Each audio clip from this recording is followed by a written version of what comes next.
Незадоволни од семенскиот материјал, оризови полиња полни со просо, студ, суша, дождови, пролетни мразови.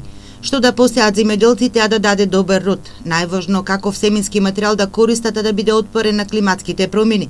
Старите семиња секојдневно се губат, новите не ги даваат очекуваните резултати. И експертите од оваа област велат домашните сорти се застарени.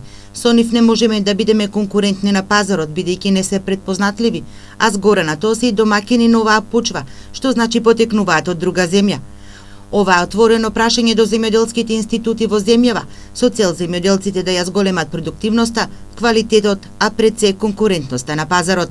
Нужно ќе биде и Институтот за ориз и сите оние други научни институции кои што и нашиот универзитет ги има, да пристапат кон селекција, а без државна поддршка таква форма е невозможно да се сврши, бидејќи тоа е многу скап процес, а научните институции немаат на располагање доволно средства за да ги вложат во истражувачки активности за создавање на нови сорти. Но ова поле изминативе години направено многу малку. Експертите со став дека и домашните семиња се добра генетска основа за добивање на нови сорти, кои би биле автохтони, сорти типични за нашето поднебје.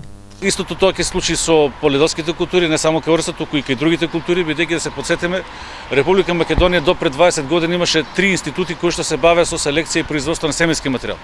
За жал, моментално од научните институции, единствено Универзитетот Гоце Делчев се уште одржува домашни сорти пченица и јачмен, додека се на другото останато е од увоз или не постои друга институција во Македонија која што се бави со таков научно истражувачки процес, што е навистина за жал.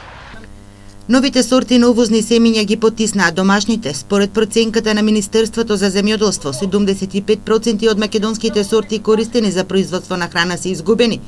Турските сорти на ориз ги заменија традиционалните, а и хибридните сорти на житарици најчесто увезени ги потиснаа старите сорти. И покрај ова, оризопроизводителите во Кочанско се жалат дека и покрај повисоките приноси кои ги даваат турските сорти на ориз, никој не сака да ги откупува.